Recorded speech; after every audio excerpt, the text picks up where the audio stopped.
Hola a todos, ¿cómo estáis? Mi nombre es Juan Jesús Vallejo, soy periodista, escritor y el director del programa Noche de Misterio en Caracol Radio. Os mando un saludo desde Santo Domingo de la Calzada, al pie del Camino de Santiago, en España, ruta de peregrinos. Es curioso cómo algunas personas tienen la capacidad de convencer e hipnotizar a cientos, incluso miles de personas para que les sigan en sus delirios, creando sectas que nos hablan del fin del mundo y del apocalipsis. Casos sonados en la historia, por ejemplo, a finales de los años 70 del siglo pasado, el reverendo Jim Jones llevó a más de 1000 personas a la Guayana francesa que terminaron con su vida envenenándose. O también sonado a nivel mundial, por ejemplo, la historia de David Koresh, el líder de los Davidianos, que en Waco, Texas, se enfrentó al mismísimo FBI, provocando esto infinidad de víctimas. ¿Cómo son capaces de lavar el cerebro a estas personas?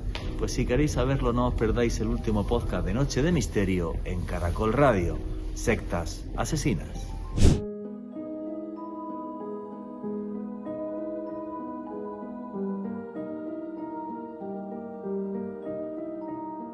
Charlatanes, falsos mesías, mercachifles, personas que se creen su propia paranoia, otros que dicen que nos van a abrir las puertas del cielo. Uno pensaría que es posible, quizás, que existan los elegidos. Yo no voy a decir a los que son musulmanes, cristianos o budistas que Jesucristo, Buda o Mahoma fueron elegidos. No puedo decir eso. Pero sí tengo que decir que me da mucho miedo cuando aparecen elegidos en pleno siglo XX o XXI. Porque lo que nos dice la historia es que realmente muchos de estos elegidos han arrastrado en su locura a cientos o miles de personas. Y han arrastrado en su locura a cientos o miles de personas, no solamente en su delirio de espiritualidad, sino que los han arrastrado incluso hasta la muerte. Y así ha pasado con diferentes grupos, con diferentes sectas, como es por ejemplo Heaven's Gate, como es por ejemplo la familia Manson, como es por ejemplo fueron los Davidianos de David Koresh y otros muchos más. Y es un tema que nos hace reflexionar sobre la sociedad en la que vivimos. Pues porque hoy, cuando estaba mirándome apuntes y diferentes datos de todo esto y veía historias de algunas sectas, como por ejemplo Heaven's Gate, que se hizo famosa en el año 97 porque varios de sus miembros se quitaron la vida para pasar al siguiente nivel donde estaban los extraterrestres. Y yo, mientras estaba leyendo esto, la historia de este grupo, decía, bueno, a ver, vivimos ahora mismo en un mundo en el que un buen porcentaje de la población del planeta se ha metido en esto del terraplanismo. La Tierra es plana y las imágenes que hay de la Tierra y demás es una gran conspiración donde los miles de empleados de la NASA más los satélites, no norteamericanos, rusos, japoneses y de no sé cuántos países, todos nos mienten. Y decía, y pensaba y reflexionaba aquí. Y decía, madre mía, si uno de estos que empieza con el terraplanismo le da luego por ser Mesías, esto no va a acabar bien. Pero es que además, ahora con la irrupción de esta nueva red social que está haciendo furor, que se llama TikTok, ya creo que no la pongo, porque la cantidad de estupideces que escucho simplemente arrancarla, porque muchos de estos mercachifles y de profetas y de falsos mesías utilizan una cosa que me molesta mucho, que es los temas de misterio. Utilizan los extraterrestres, o utilizan la parapsicología, o utilizan ciertas conspiraciones y utilizan ciertas cosas para empezar a vendernos una gran verdad, obvio, que solo ellos saben.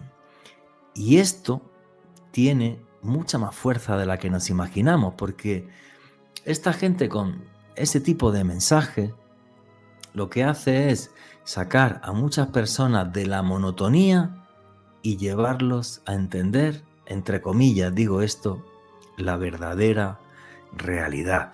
Y hay un montón de personajes ahora que se han hecho virales en TikTok, no en otras redes sociales, repito lo de TikTok, diciendo, por ejemplo, que han sido miembros de servicios secretos y que ellos saben realmente que la Tierra es plana porque los Illuminati les han contratado para ir en helicóptero o fueron espías de los Illuminati en diferentes países, lo cual es una soberana estupidez conforme lo estoy diciendo. Pues esto lo creen no miles ni cientos de miles, millones de personas. No me pregunten por qué, pero es cierto. Lo que creo, desde mi humilde opinión, aquí tenemos un psicólogo que nos va a dar la suya ahora, es porque ese tipo de mensajes nos sacan de la monotonía y nos hacen ser partícipes de una realidad a la que solo unos pocos elegidos llegan. Y ser diferente, ser especial y estar ahí, creo que es algo que atrae al ser humano. No hay otra forma de entender esta paranoia de la que todos podemos ser víctimas, absolutamente todos, porque por ejemplo esta tarde también, mientras repasaba aquí apuntes en casa, me acordaba, no sé si muchos de ustedes lo conocen o no, de un personaje muy nefasto en la historia que se llamaba Charles Manson, creador de una secta que se llamó La Familia, una secta de muy poca monta, que se hizo tremendamente famosa a partir del 9 de agosto de 1969, día en que discípulos de esta secta que creó Charles Manson, repito, La Familia, asesinaron a Sharon Tate, una actriz muy famosa de Hollywood. Ella además estaba embarazada, la acuchillaron varias veces. Asesinaron también aquella tarde en una mansión en Hollywood a 4 personas más, escribiendo en las paredes de aquella mansión las palabras pink, pork, cerdos, rosas, acusando a una élite de gente de estar manejando el mundo. Y en el delirio de Charles Manson, además, que era una persona que tenía antecedentes de esquizofrenia y de conducta paranoide, el pensar que el apocalipsis estaba cerca, ya que iba a comenzar una guerra étnica entre negros y blancos en Estados Unidos, que sería el principio del fin de los días. Pues este señor convenció a mucha gente, muchísimas de ellas mujeres. Y hasta ahí digo, bueno, pues era un chalao y un loco que básicamente tenía cierto atractivo para un grupo de personas que estaban en aquel momento metidas en todo el movimiento hippie y que no sé ni qué se fumaban ni qué tomaban todos los días a raudales. Pero es que Charles Manson, hasta que falleció hace unos años, era el preso del planeta del mundo que más cartas recibía en su celda. Cartas de admiración. ¿Ustedes entienden la sociedad en la que vivimos? Yo les aseguro que no. Prefiero seguir hablando de extraterrestres y otras cosas, porque en cuanto me meto en lo social y en lo humano, reconozco que una, me vuelvo un poco loco, y segundo, no sé si lo que siento es tristeza o ganas de salir corriendo de este planeta. Buenas noches, noctámbulos. Mi nombre es Juan Jesús Vallejo, lo que queréis seguirme en redes sociales, mi Twitter es @JuanGVallejo, Juan J. Vallejo. En Instagram y en Facebook, Juan Jesús Vallejo.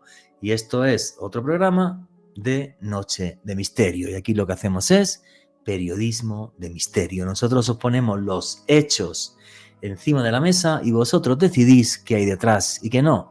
Y aquí somos una gran familia, la familia del misterio, y por eso ya tenemos un numeral en Twitter que es Misterio Caracol, para que nos pongáis ahí vuestras opiniones y preguntas. ¿Qué opináis de esta introducción que os he hecho? Charles Manson, que instigó a otras personas a ser asesinas porque llegaba el apocalipsis, era el preso del mundo que más cartas recibía en su celda. ¿Sabéis que hago viajes de autor? La segunda quincena del mes de septiembre de este año 2024, otra vez viajaremos a Egipto a disfrutar de la magia y del misterio de las pirámides y a navegar en unos días inolvidables por el fabuloso Nilo. Tenéis toda la información de ese viaje a Egipto, repito, segunda quincena del mes de septiembre del año 2024. Tenéis toda la información en la página web www.viajesjuanjesusvallejo.com. Repito, www.viajesjuanjesusvallejo.com. Y arrancamos ya sin más dilación. Alejandro Bernal, amigo, compañero, ¿cómo estás? Muy bien, Juan G. Un saludo para ti, también para nuestros invitados de excepción de este programa. Edwin Olaya y Camilo Manjarres, y desde luego para todos los oyentes que se suman en este momento a la señal de Noche de Misterio, aquí como siempre todos los sábados compartiendo con la gran familia del misterio temáticas bastante interesantes, y en esta oportunidad, Juanje, un tema que nos habían pedido bastante por redes sociales, que habláramos de sectas, y creo que es importante abordarlo no solo con un profesional como Edwin, sino también desde la historia. Y cuando hablabas de Charles Manson, Juanje, y esa extraña estadística de ser uno de los convictos que recibía más cartas en todo el mundo, creo que eso habla bastante de una sociedad como la que tenemos, no solamente la estadounidense, sino en Occidente, me atrevería a decir que a nivel mundial. Tan así, Juanje, que hace unos meses, estoy hablando de menos de 6 meses, en África hubo otra de estas sectas destructivas que suscitó un suicidio masivo de más de 300 personas. Nuevamente uno de estos líderes con mensajes apocalípticos. Es decir, lo que vamos a hacer es un repaso histórico, pero de hechos que son vigentes, y me atrevería a decir que una dinámica mesiánica, lamentablemente, que se sigue presentando hasta nuestros días y que muy seguramente se seguirá presentando lamentablemente en el futuro. Y si les gusta mi trabajo, los invito a que se suscriban a mi canal de YouTube Mandrágora Misterios en YouTube. Creo que esto es algo que ha sucedido toda la historia y ahora yo creo que simplemente tiene unos matices un poco distintos por las redes sociales, o porque, si me apuras, el nivel de paranoia es incluso mayor, porque yo entiendo que en la Edad Media, donde había una incultura tremenda y demás, aparezca un chalao, un mesías o algo y la gente le siga y se acabe quitando la vida. Pero en pleno siglo XXI, donde digamos que es fácil acceder a información y a tener un mínimo de cultura y tal, que esto siga pasando como si nada. Y además, cuanto la locura sea más fantástica, mejor, más adeptos tiene. Esto es una cosa que luego se lo pregunto a Edwin Olaya, porque yo esto es que no lo entiendo. Camilo Manjarres, amigo, ¿qué hay? ¿Cómo está? Buenas noches. Hola Juanje, ¿cómo vas? Buena noche para ti, para Alejo y para Edwin y para cada uno de los oyentes que se conecta esta noche en Noche de Misterio. Muy bien, amigo. Camilo, ¿qué opinas de esto que estamos diciendo Alejandro y yo? A ver, esta locura, pero tú que eres más joven. Yo estoy muy calvo y se me ha caído el pelo hace tiempo, pero tú que eres joven. Entre la gente joven sigue mucha gente TikTok y siguen también creyendo que la Tierra es plana y que hay un señor que tiene una máquina cuántica que te cura el alma, porque de esto se vende en TikTok, que es que yo lo flipo. Juanje, mira que es muy curioso, ¿no? Porque desde la parte histórica y desde la parte de las ciencias sociales, yo que soy profesor, te puedo decir que estos relatos, estos acontecimientos que se han visto, se pueden explicar fácilmente, o bueno, entre comillas fácilmente, con términos muy curiosos como son la violencia simbólica, Juanje. Y es que encontramos que la violencia simbólica es un término que un sociólogo francés de apellido Bourdieu menciona que es esa violencia que no ejerce una fuerza física, sino que simplemente es la imposición del poder de una manera autoritaria. Encontramos que sí, que obviamente en estos casos que vamos a relatar, en algunos si hubo una violencia física, lo que la mayoría tiene en común es que fueron personas que fueron manipuladas psicológicamente a través de esa violencia simbólica, a través de esos actos que fueron quizás cometidos de una manera de imposición autoritaria y que pues lamentablemente fueron víctimas de estos sucesos. Pues muy buena reflexión. Yo creo que es fundamental una cosa que se llama técnicas de lavado de cerebro, que ahora nos va a hablar de esto Edwin Olaya. Y la verdad que todo esto que ha surgido los últimos meses, sobre todo ha habido un boom en TikTok con una serie de personajes que me da pena porque además son españoles. Y es algo que me parece tremendamente triste y patético. Bueno, no son más que unos charlatanes que lo que hacen es que luego te hacen una terapia cuántica, que no sé qué leche es una terapia cuántica. Yo creo que eso no existe, para empezar, ¿vale? Te hacen una terapia cuántica para salir de la Matrix. Yo salgo de la Matrix tomándome 2 cervezas. Me sale bastante más barato y si son 3 cervezas más salgo de la Matrix. Pero ya, o sea, es que es una locura que yo no la puedo entender. Pero el que a lo mejor sí lo entiende porque es un genio de la psicología es el señor Edwin Olaya, que creo que ya antes de empezar te hemos dejado en el aire como 14 preguntas. No sé ni por cuál empezar. Edwin Olaya, buenas noches, amigo, ¿cómo estás? Juanje, buenas noches, muchísimas gracias por la invitación, un saludo para ti, para Camilo, para Alejandro y por supuesto a todos quienes nos están escuchando en vivo y en diferido. Como siempre es un gusto compartir con ustedes, en particular en esta transición nocturna de sábado a domingo. Esperamos, creo que es una expectativa de este equipo que los acompaña a todos ustedes esta noche, no dejarlos demasiado cuestionados, o más bien, dejarlos muy cuestionados, porque ese es el punto de lo que tú mencionabas hace un momento, Juanje. Em, Estamos en una época de exceso de información, pero como ya lo dicen grandes filósofos del siglo XX y XXI, el problema no es la información, el problema es la ausencia de pensamiento crítico. Y aquí creo que esto es un punto súper clave para lo que vamos a tratar esta noche, que son estos grupos. Yo sí me voy a sustraer un poco y ya en un momento, si me lo permites, explicaré el por qué.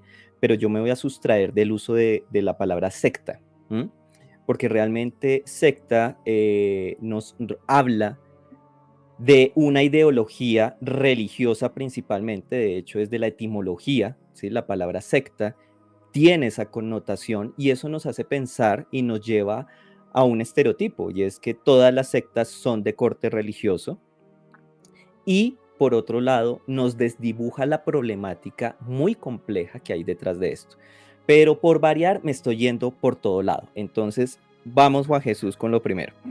Entonces creo que el problema en este punto es el exceso de información, además que mucha, tú lo has dicho, es información basura, es información frívola, es información superficial, es información que no invita en absoluto a la reflexión, y estamos cayendo en un oscurantismo tenaz, profe Camilo, en el que ni siquiera nos da ganas de reflexionar sobre ese nivel de superficialidad. Entonces es como un agujero negro en el que todos estamos cayendo. Yo me reconozco culpable de pasar no tanto horas, ¿sí? Porque en algo controlo el estímulo, pero sí muchos minutos viendo reels tontísimos de cosas que no me van a aportar para nada en la vida y que en teoría me está metiendo más en la Matrix. Y creo que eso nos está llevando también, Juanje, a un fenómeno para mí como psicólogo, como criminólogo e incluso desde mis creencias espirituales, a un tema súper crítico que es la deificación del mal. Es decir, hace mucho tiempo el mal era la antítesis del bien, o sea, esa pelea típica la vimos durante mucho tiempo en diferentes escenarios, los cómics, por decir uno así como atípico, pero hoy en día incluso los malos son buenos, es decir, esa estructura ética, moral, si se quiere, que algunos asocian con la religión y no es tan así, ya esa línea divisoria ya tampoco es tan clara, y eso hace entonces que caigamos en temas como que en algunos puede ser una parafilia, ¿sí? Está reconocida, pero esa atracción hacia aquellos personajes sórdidos, oscuros, que a todas miras son personajes de cero admiración, y en este caso que tú mencionabas como Charles Manson, pero no es el único, John Wayne Gacy, le enviaban prendas de mujer, le compraban los cuadros, a Jeffrey Dahmer también le llegaban cartas, y pues qué decir a Richard Ramírez, el Night Stalker, también un asesino en serie que incluso se casó en la cárcel, ¿sí? Es decir, estos personajes, digamos que un poco por esa atracción natural del ser humano, esa curiosidad hacia el mal, llaman la atención, pero en este nivel de frivolidad, creo que estamos cayendo, repito, en un agujero negro del cual, dicen los físicos, es imposible salir, porque ni la luz sale. No, es que ahí el tema, yo creo que tú has dado en la clave de una cosa, la ausencia de pensamiento crítico. Y además, creo, aunque me esté saliendo un poco del guión para variar, que las redes sociales nos están haciendo más imbéciles. O sea, yo ya, y soy tuitero, yo antes era tuitero, ya pongo un tuit, ya no opino de nada en Twitter, salvo de alguna chorrada, porque todo es una pelea y un problema. Y entonces me hace gracia porque uno pone Twitter y ahora ya es los que piensan que los políticos son dioses, sea uno de derecha, izquierda o de centro, son dioses, no son humanos. no se equivocan, no, o sea, es una ausencia de pensamiento crítico brutal. Soy de izquierdas y soy progresista, y entonces tengo un líder que es un ampón, me da igual, porque soy de izquierdas y soy progresista. Soy de derechas y soy una persona que le gusta el orden y no sé qué, y igual, tengo un líder que es un cacho de cafre que no te puedes ni imaginar, da igual, porque yo soy de derechas y soy de... O sea, a ver, creo que la democracia la hacemos las personas que cambiamos de voto. Que además creo que es ser inteligente. Si este tío no es un buen gestor, cambio. Me da igual que yo sea progresista, de derecha, de centro, de arriba, de abajo. O sea, si este tío es un inútil, pues le quito el voto, ¿vale? Y Así ya, es. y chao. Pero ahora es una ausencia de pensamiento crítico, lo que tú has dicho, absurda, pero absurda. O sea, Juanje, y yo creo que otro factor importante, porque estoy totalmente de acuerdo contigo y con Edwin, para mí la hiperinformación, o sea, la gente se atiborra de tal cantidad de datos, de videos, de posturas, de temáticas, que básicamente en medio de todo eso, muchas veces, y digo porque a mí me ha pasado en algunas oportunidades, cuesta discernir qué hay en medio de todo ese mar de datos, de videos, de posturas. Es muy complicado, o sea, imagínense una persona que tiene acceso a un dispositivo de esos y a cualquier red social va a escuchar cualquier tipo de ideas, cualquier tipo de postulados, y algo también muy interesante que creo que valdría la pena analizar en esto, ya que tenemos a Edwin y desde luego la postura de Camilo desde el punto de vista de la historia. Yo creo que somos animales gregarios, somos animales grupales, nos gusta sentirnos contenidos, nos gusta sentirnos que somos parte de, y muchas veces lo que hacen las redes sociales es crear ese tipo de grupos como los terraplanistas, grupos como los que odian a los terraplanistas o izquierdas, derechas. Entonces yo creo que aparte de esa hiperinformación, Juanje, esa tendencia a aglutinarnos, a sentirnos parte de, a ser parte de una tribu o ser grupo o ser parte de un grupo que piensa en tal cosa, y yo creo que muchas veces eso es lo que impera en las redes sociales. y eso es lo que le he escuchado a psicólogos. Me gustaría la opinión de Edwin y también Camilo si quiere hablar. Que el problema de las redes sociales es que te metes en un grupo y ya crees que todo el mundo tiene que pensar así, como ese grupo, y si no, estás alejado de la realidad y del buen camino. Entonces las posturas cada vez se hacen más radicales. Pues leche, pues yo llevo dedicándome al periodismo de misterio casi 30 años, y cuando veo lo del movimiento terraplanista, yo no los odio. O sea, hay un momento en el que, o sea, con sinceridad, pues me da un poco hasta de pena. O sea, pero ¿es en serio? Que salga un tipo en TikTok diciendo que la Tierra es plana, que más allá del muro de hielo de Ross de la Antártida, lo que nos encontramos es, perdón que me ría, ¿vale? Nos encontramos un continente, una isla donde viven los nazis que escaparon de la Segunda Guerra Mundial, otra que es la Atlántida, Lemuria, y luego la otra ya ni me acuerdo. O sea, Asgard. perdón, el Asgard. ¿Te acuerdas que nos moríamos Sí, de sí, la risa el otro sí, día sí. hablando de esto? ¿Vale? Yo te pasé un vídeo y ves que te vas a morir de la La risa. nueva Suabia, que de acuerdo a esas teorías de conspiración Eso. sería la base que habría creado los nazis más allá de la Antártida para construir un cuarto Reich. Y Sí, lo sí. peor es que lo sustenta y lo dice tranquilamente, sí. Y que la luna Yo de veo que plasma. Camilo está que se habla, Camilo Sí, está que sí. levanta la mano aquí en Perdón, cabina, perdón, para que la está gente sacando entienda, las banderas. para que la gente entienda la mano de reír que nos dimos Alejandro y yo, que le mandé el vídeo. Y que la luna es de plasma y es un plasma artificial, y que las estrellas son puntos energéticos.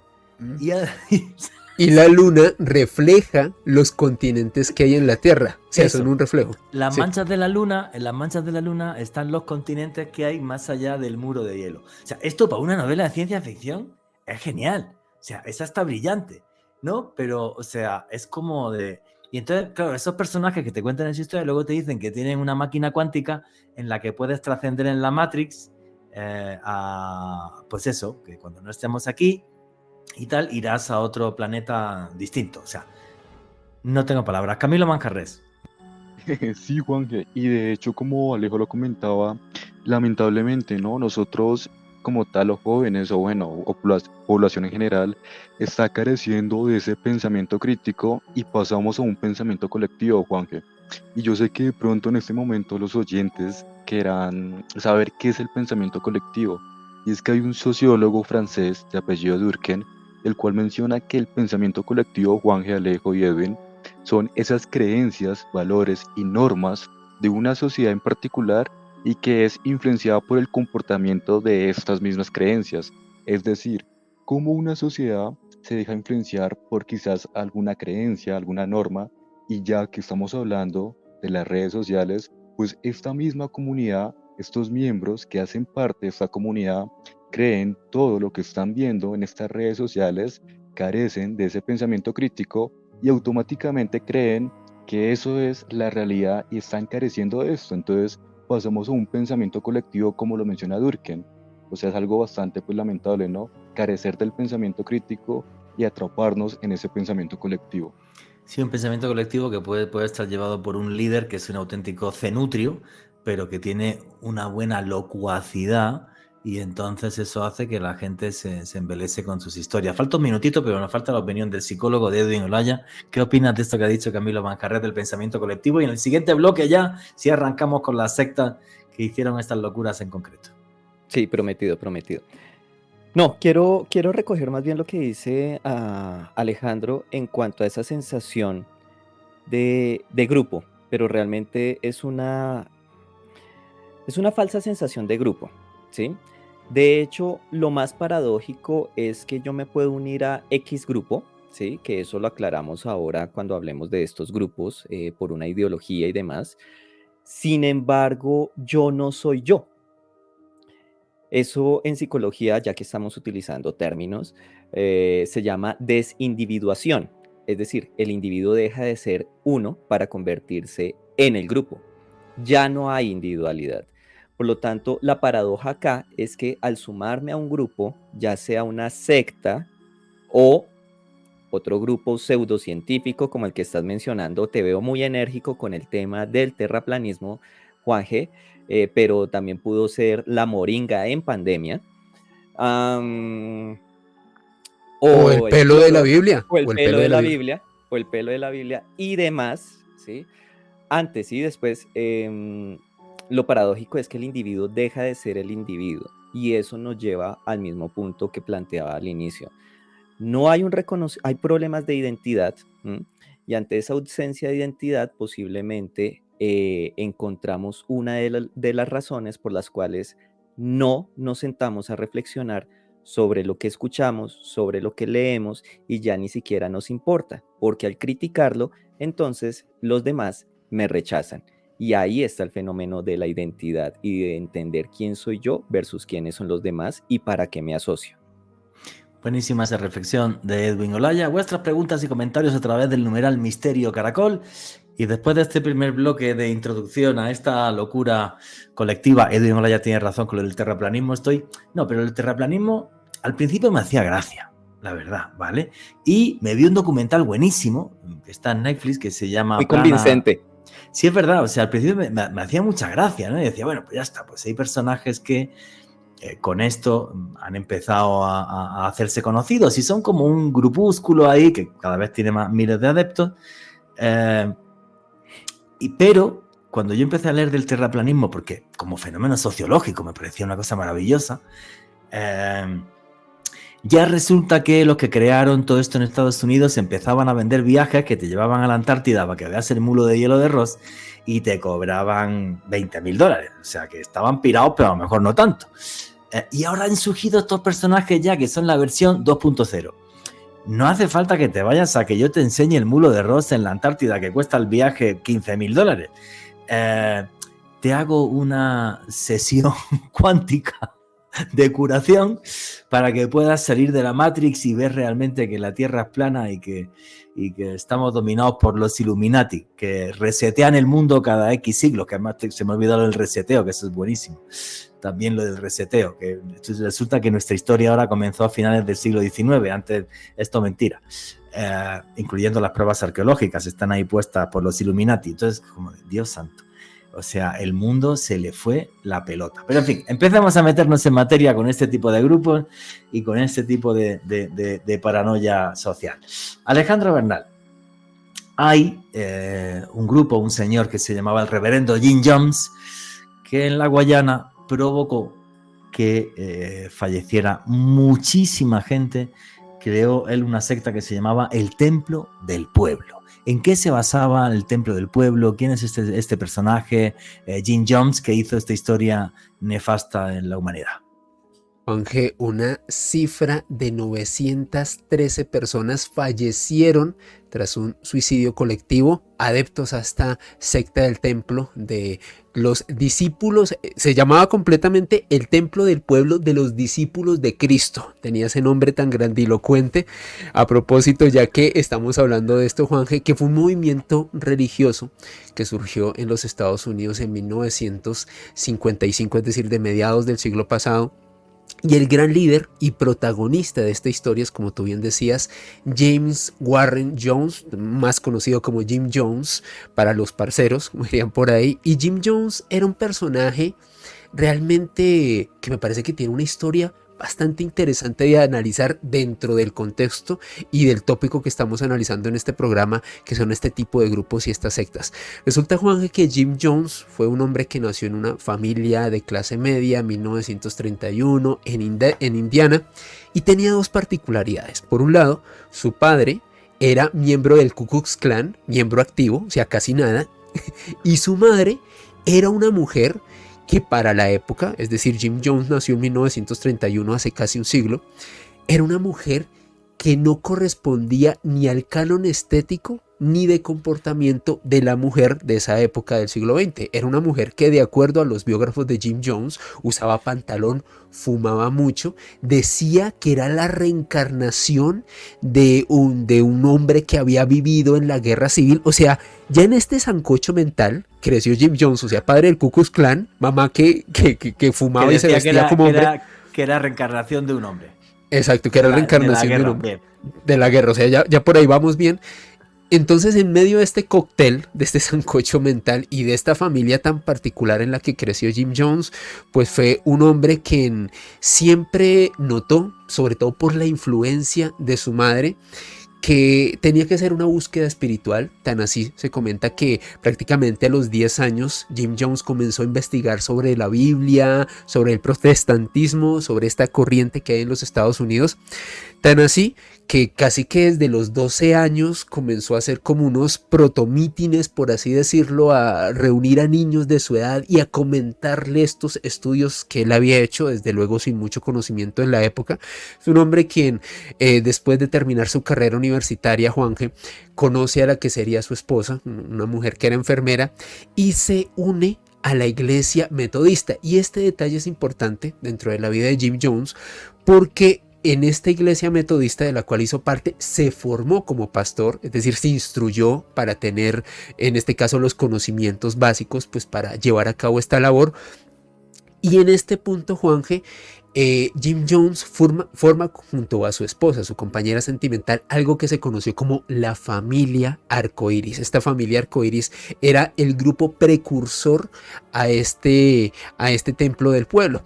Resulta que esta familia arcoíris, básicamente, Juanje, Edwin, Camilo y oyentes, era un grupo en donde Jim Jones lo que trataba de hacer era adoptar a niños de diversas razas, de aglutinarlos, de tenerlos como en un grupo, para darles una formación religiosa, para darles una mejor oportunidad de vida. Al menos así lo veía Jim Jones en ese momento.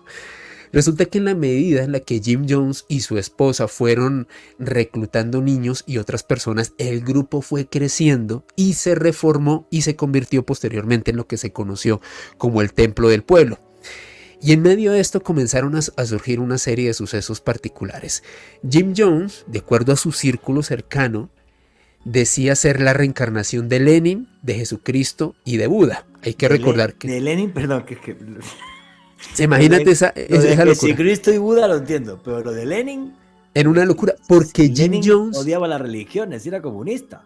Pero Jim Jones era en el fondo de izquierda, era muy comunista pese a tener toda esta formación, ese sancocho mental. Y también hay que tener en cuenta algo, Juangel, por el lado de su influencia materna, su madre creía que era la reencarnación de un soldado de la guerra civil, pues era alguien quien tenía este tipo de creencias. Entonces Jim Jones comenzó a hacer crecer su grupo, comenzó a granjear una buena cantidad de dinero, una mini fortuna. De hecho, se llegó a comentar que se llegó a codear con personalidades tan importantes de los Estados Unidos como Rosalind Carter, la esposa del expresidente Jimmy Carter, o sea, una primera dama de los Estados Unidos. O sea, este tipo no se codeaba con nadie. Y una serie de cosas muy interesantes que hicieron que este Templo del Pueblo se destacara en los Estados Unidos. Recuerden, fue fundado en 1955. Y Juanje, a diferencia de otros grupos religiosos en los Estados Unidos, Jim Jones sí recibía personas de color.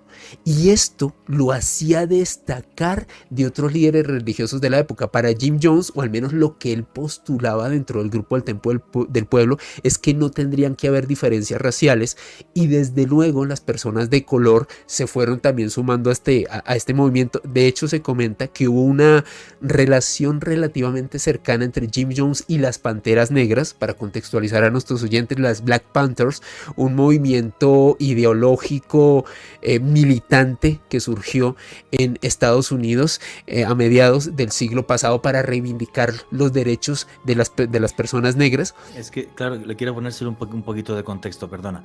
Hay que decirle a la gente que en esa época en los Estados Unidos todavía estaba la segregación Exactamente. racial. Los negros no podían ir a los colegios de los blancos, o si ni subirse a un autobús, efectivamente, o tenían unos sitios específicos en un autobús y demás, los sitios de los negros, los de los blancos, hasta había cuartos de baño para los negros, cuartos de baño para los blancos. Entonces, claro, en ese sentido, el mensaje de un pastor como Jim Jones sí era rompedor, sí era algo novedoso. Exactamente, Juanje, el poder recibir a estas personas abiertamente, y sobre todo un tipo que se codeaba con personalidades tan importantes como una primera dama. Resulta que Jim Jones, de acuerdo a sus biógrafos, recibió un mensaje de forma reiterativa a mediados de la década de los 70 de una posibilidad más que latente de un holocausto nuclear. Y también esto es importante contextualizarlo, Juanje, en la década de los 70, plena Guerra Fría, dos bloques políticos, económicos y militares, Estados Unidos, la Unión Soviética, una pugna por el poder militar, una carrera espacial en ciernes, y sobre todo una amenaza latente que creo que las personas que tenemos más de 40, Juanje, aquí lo debemos recordar. Vivíamos en la zozobra de que alguien oprimiera un botón rojo, ya fuera soviético o americano. Claro. Y creo que esto fue una zozobra en la que vivimos muchos de los que tenemos cierta edad, propósito muy bien representado por Gabo en el Cataclismo de Damocles. Entonces, cuando Jim Jones recibió este mensaje, él se dio cuenta que tenía que llevar su grupo a Brasil. O sea, fue como una decisión que él tomó: tengo que irme a Brasil, llevar a mi grupo, a mis seguidores a esta parte del mundo, o sea, aquí a Sudamérica. Pero antes de radicarse definitivamente en Brasil, él decidió hacer un periplo hasta Guyana. Se dio cuenta que era un lugar como de transición intermedio antes de llegar a su destino final, al lugar que él le quería otorgar a su grupo, a su secta. Resulta, Juanje, que en Guyana se comenta que este hombre inicialmente tuvo una serie de problemas, por así decirlo, con las autoridades locales, pero como Jim Jones tenía muy buenas influencias y tenía plata, básicamente lo que hizo fue sobornar a las autoridades locales para: oiga, quédense callados, déjenme tranquilo, yo aquí hago mis cosas, no se metan conmigo y yo no me meto con ustedes. Y aparte de eso les daba plata. Y en medio de este contexto, Juanje, también Jim Jones se había granjeado una serie de enemigos, de personas que no veían con buenos ojos este movimiento, sobre todo porque tenían o amigos o familiares que habían dejado su vida en los Estados Unidos para irse a un destino tan exótico como Guyana.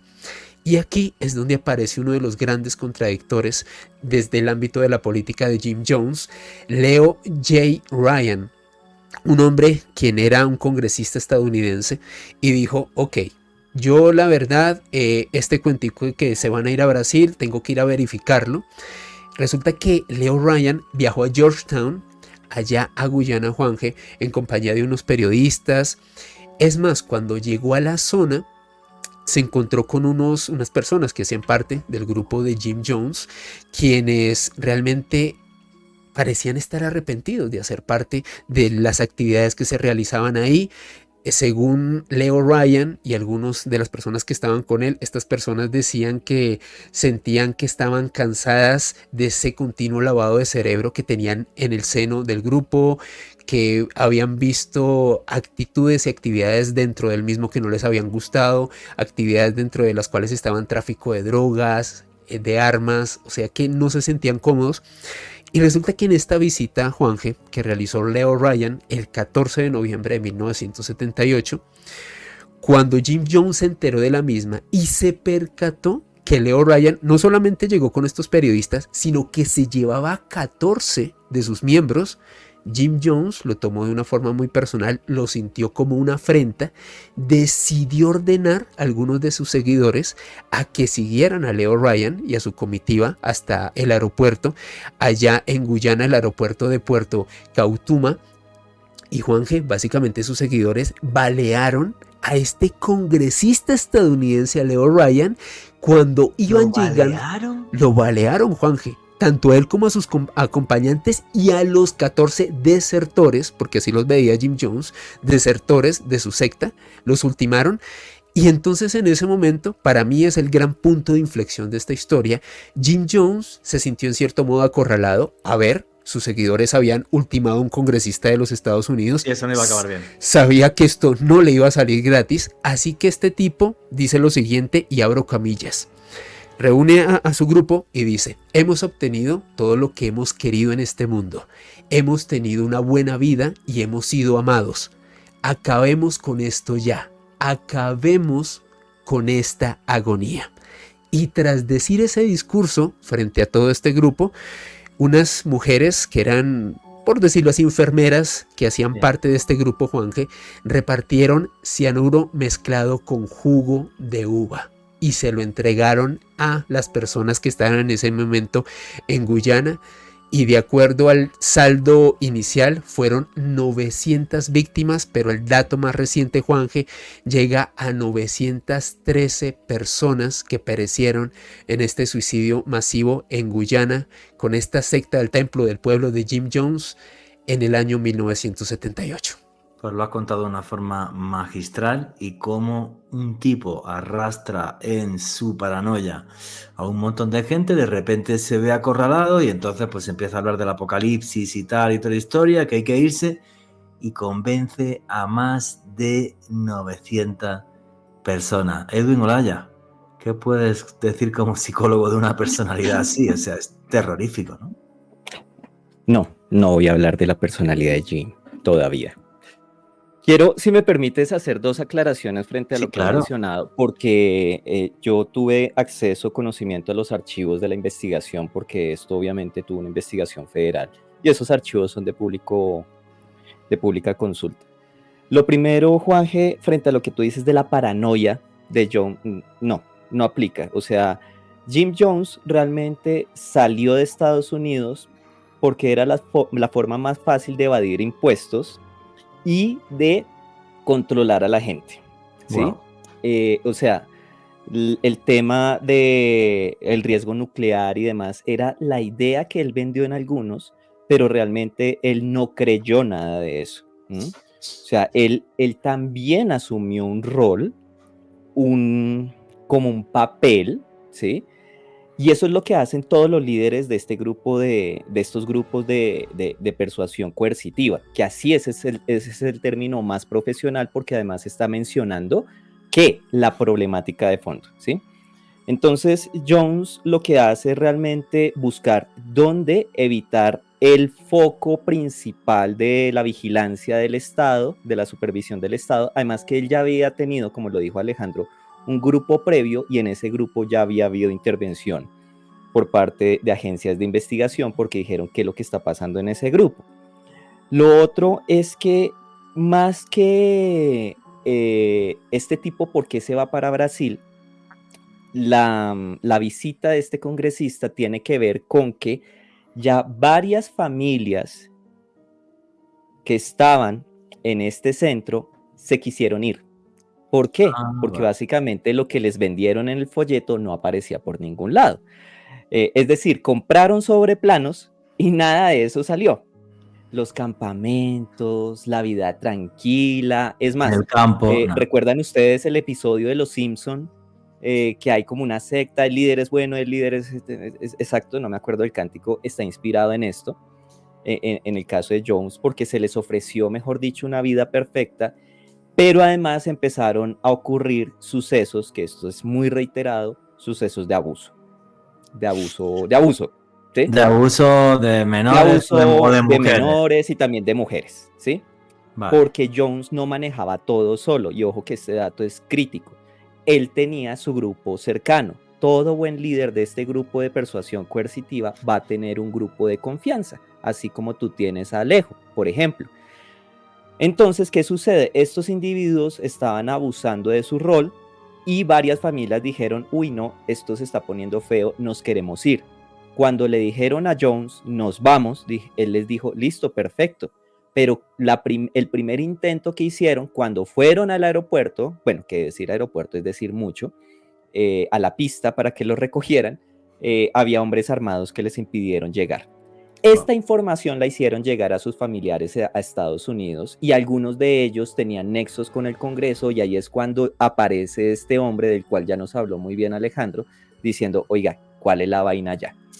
Y efectivamente es cuando llega, hace la visita, al congresista le permiten hacer toda la visita del mundo, pero los familiares le empiezan a pasar papelitos y a hacer señas de, sáquenos de acá, venga, colabórenos, sáquenos de acá. Wow. ¿Mm? Y es cuando se van escondidos, y tal cual lo narró Alejandro muy bien, Jones manda a su gente detrás, y para aquellos que sean muy curiosos, eso quedó grabado. ¿Por qué? Porque como lo dijo Alejandro, el congresista iba acompañado de equipos de periodistas y de grabación, y el ataque quedó grabado. Wow. O sea, el momento en que matan a estas personas quedó grabado, y efectivamente ahí sí, repito, tal como lo ha mencionado Alejandro, ese fue el punto de inflexión para que Jones dijera, hay que hacer algo. Pero ojo, yo sí quisiera hacer acá una observación, porque a veces, y lo digo porque a mí me sucedió durante mucho tiempo con muchísimos casos, uno empieza a repetir la información por inercia, a propósito de no aplicar con juicio ese pensamiento crítico. Y es que nosotros tendemos a recordar este episodio de Jim Jones como un suicidio colectivo, y realmente no fue tan así. Si bien es cierto, centenares de personas decidieron tomarse su cóctel de Kool-Aid con cianuro, a otras personas se los inyectaron y se los obligaron a beber. ¿Quiénes? Las personas que hacían parte del círculo cercano a Jim Jones.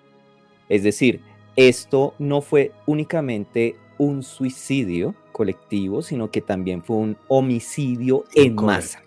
Okay. De hecho, si buscan en redes, está el video de una de las personas que sobrevivió y vio cuando a su familia los obligaron a su niña pequeña y a su esposa, a su niña de brazos casi, los obligaron a beber ese cóctel.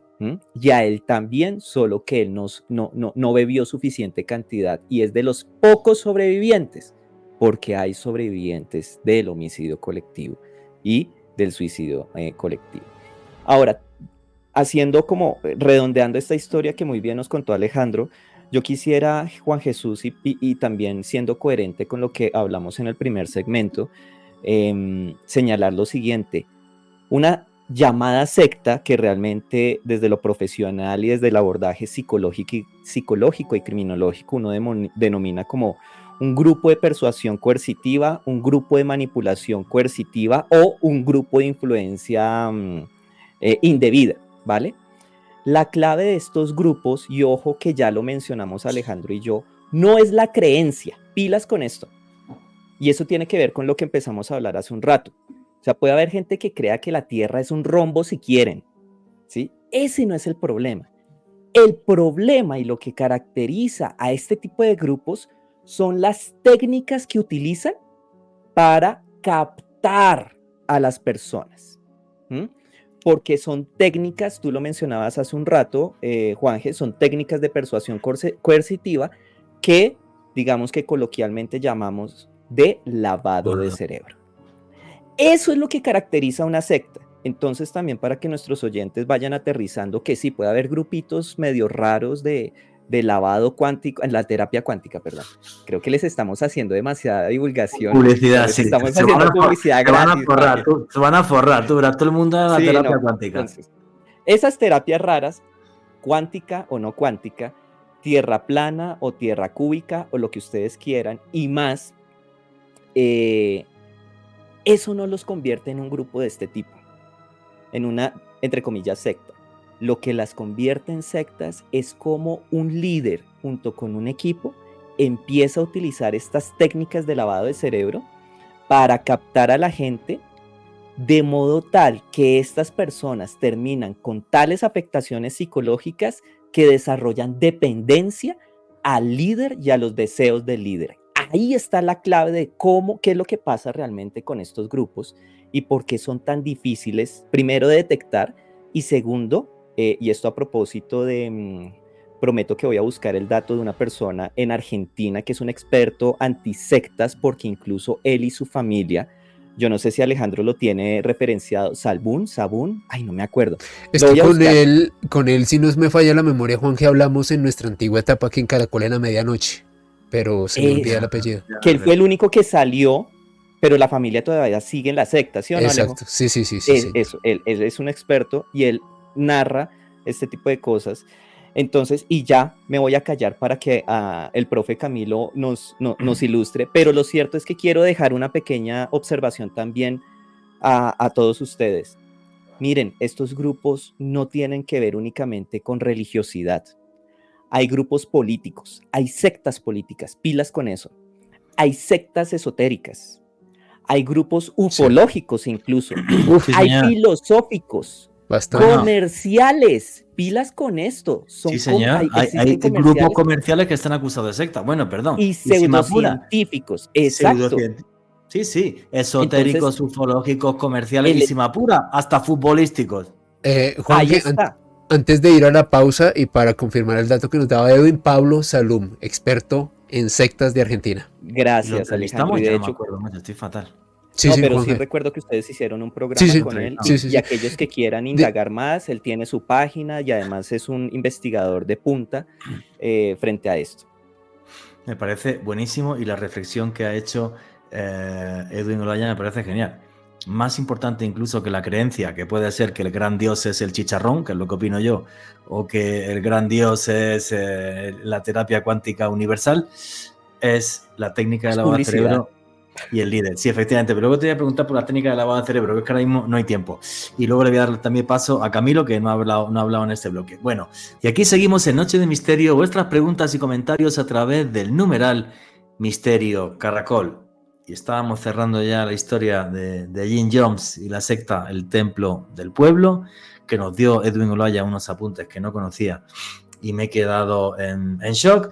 Y el que no ha hablado y queremos su opinión es el señor Camilo Manjarres. ¿Qué opina de toda esta locura de la secta del Templo del Pueblo?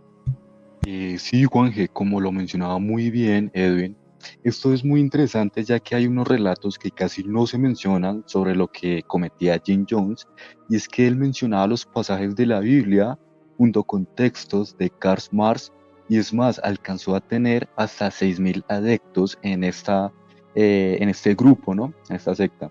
Y es lo otro curioso, Juanje, es que los castigos que él implementaba eran bastante perturbadores. A los niños pequeños los arrojaba en un hoyo, el cual denominaban el hoyo de tortura, y a los adolescentes les colocaban descargas eléctricas en los genitales. O sea, era una persona bastante atroz lo que él hacía.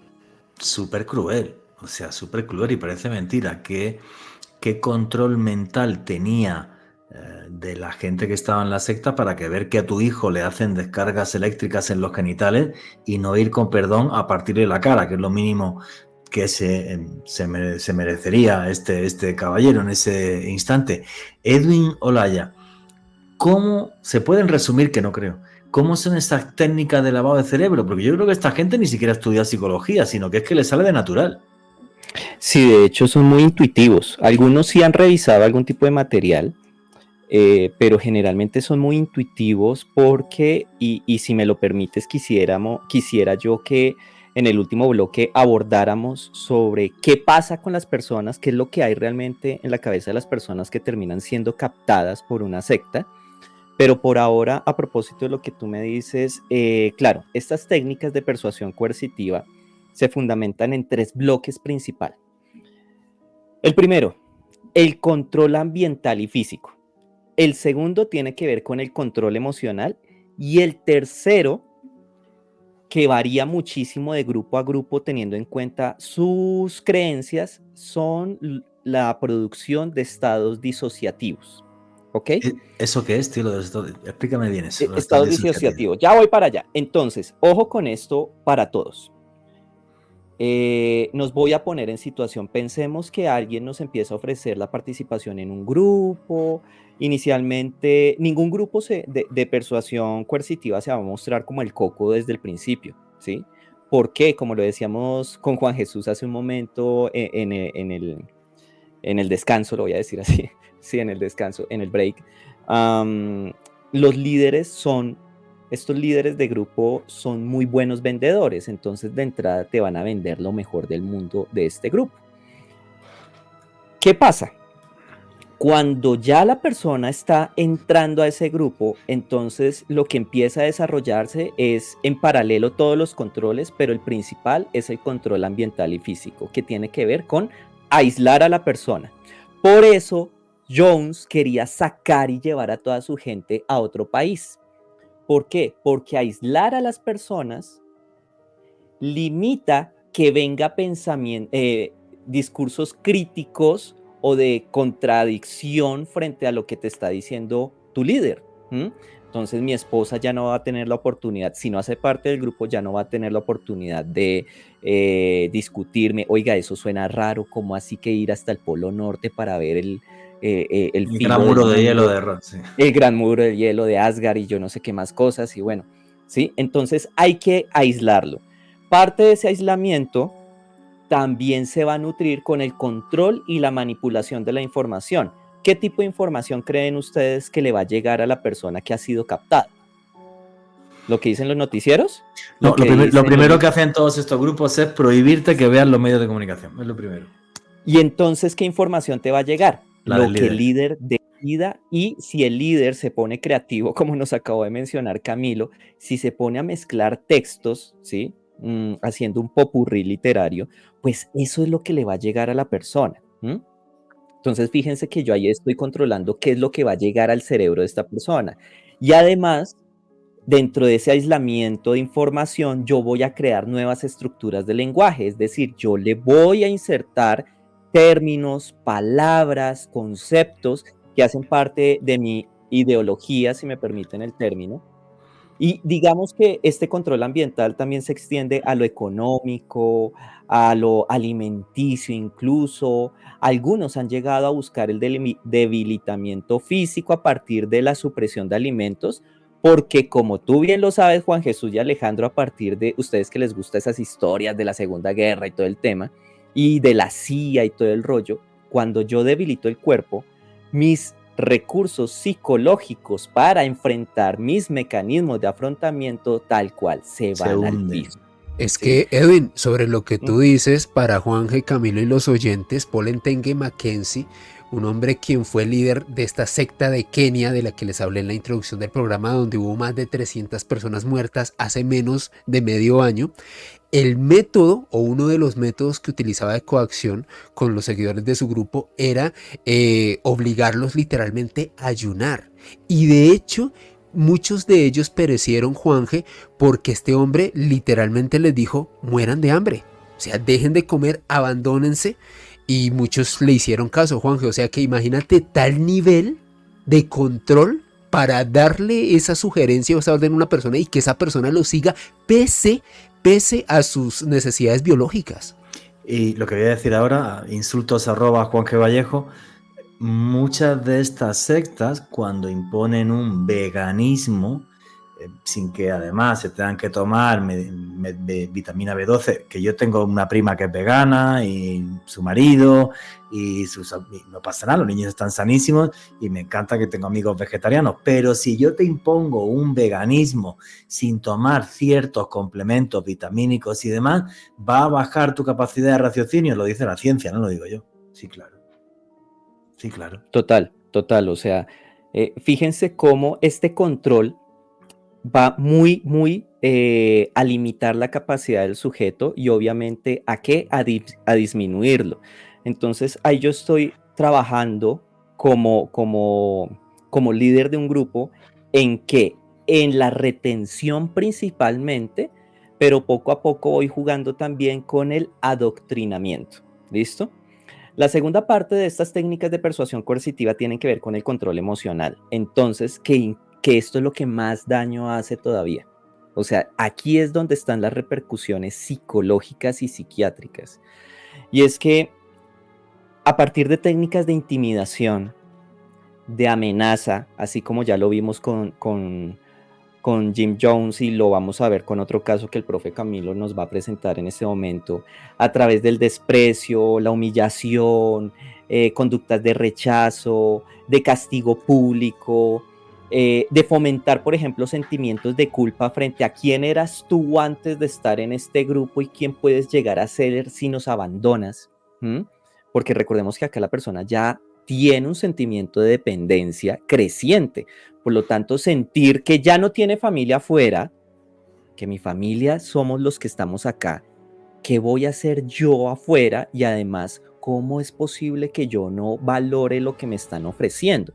Entonces es jugar con la culpa también, con la vergüenza pública, pero también, ojo con esto, que principios de conductismo, mi estimado Juan Jesús, Skinner al ataque otra vez, empieza a reforzar positivamente el líder con bombardeos de amor. Entonces, si alguien hace algo bien, entonces eres el mejor integrante, eres el depositario de nuestro legado, hoy doble ración de arroz para ti porque hiciste lo mejor del mundo. Y por supuesto también hay castigo, lo que les decía, exposiciones públicas, expulsiones ejemplares que muchas veces son expulsiones disfrazadas porque al líder no le sirve que la gente salga.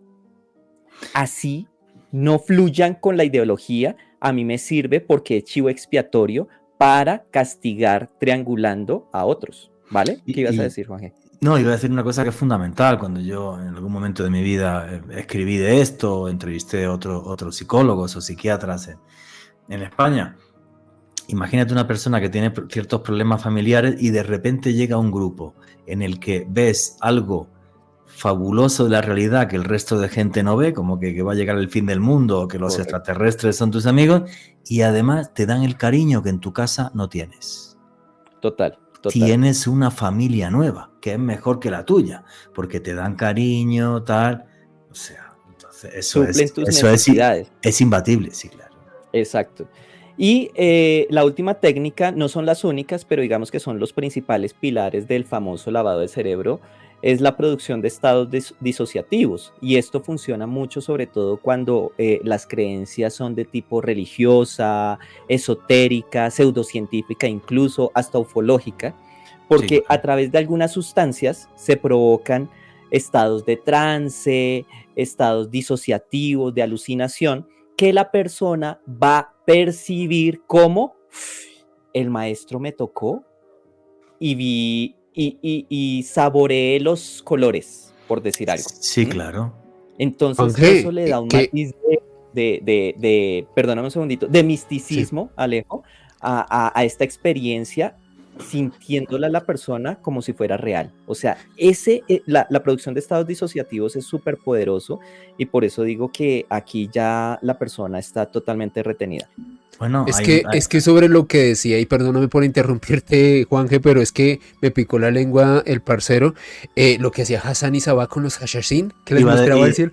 iba a decir lo mismo. O sea, Hassan y Sabah en el siglo XI, él crea una secta que son los Hashashin, que la palabra asesino viene de ahí, o comedores de hachís, en lo que hacía que un día pues ingerieras tal cantidad de hachís y de repente te despertabas en una hora del palacio, que era el Fardús, en Alamut, y entonces allí, pues claro, de repente agua, fruta, mujeres hermosas, las famosas vírgenes que vas a ver en el más allá en el Islam, y entonces, claro, el tipo le decía, otra vez lo dormía, lo sacaba de ahí, le decía, muere por mí, y moría, y claro, ¿qué les impactaba de los Hashashin a sus enemigos? Que el Hashashin, después de asesinarte, no huía, le da igual, sabía que iba al paraíso. Se quedaba ahí porque tenía una promesa hecha por su líder. ¿Ya? Exacto. Entonces, en el Islam, perdona, son los primeros que se inmolan en nombre de Dios. Claro. Entonces, con lo que quería cerrar este puntico es que, claro, se pueden utilizar sustancias psicoactivas, Pero en algunos grupos de persuasión coercitiva lo que ha sucedido es que su público objetivo son personas que tengan algún tipo de adicción. Entonces lo que se aprovecha para vulnerar su psique son los síndromes de abstinencia, por ejemplo. Eso es más ¿Sí? duro todavía, Dios mío. Claro, claro. Y en otros grupos claramente no tan sofisticados, entonces se apela al uso de mantras, la oración, la meditación, y los que son un poco más elaborados empiezan a trabajar con hipnosis para generar estados de trance o sugestión hipnótica. Y todo esto, repito, para generar un menoscabo en la identidad. Repito que esto es clave, en la identidad de la persona, para que ya no sea ni Juan Jesús, ni Alejandro, ni Camilo, ni Edwin, sino los seguidores del líder.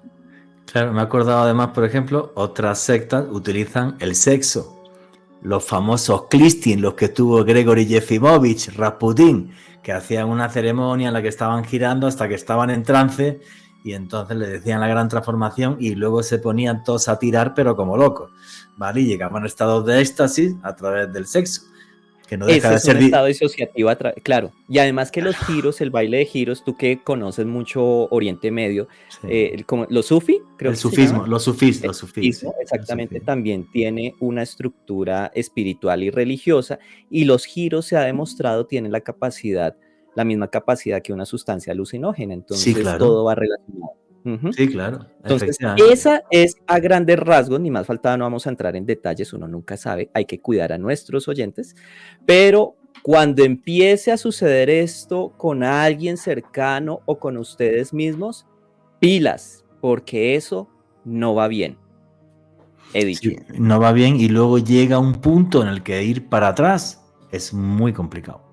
Muy, muy complicado. No, es muy difícil. Mira, yo si me permites quisiera hacer la cortinilla de entrada de Camilo. Camilo nos va a compartir un caso súper impactante, Sí, claro. súper interesante, y les puedo decir que al día de hoy todavía hay gente que está convencida y profesa la ideología de David Koresh. Dios santo. Ahí sí me has dejado un shock y luego me lo amplía. Camilo Manjarret, ¿quién fue David Koresh y qué eran los davidianos? Sí, Juanje, antes de entrar en este relato, para complementar lo que decía Eben, algo muy importante y que no debemos pasar por alto es que debemos comprender que todo este tema no va enfocado a una clase social, sino a diferentes clases sociales. ¿Qué quiero decir? Hay un lingüista holandés, o de Países Bajos, como quieran llamarlo, de nombre Van Dijk, el cual tiene un texto que se llama El análisis del discurso crítico, y él menciona sobre cómo comprender ese análisis que hay a través del discurso de una manera crítica, ya sea un discurso oral, escrito, etcétera, etcétera.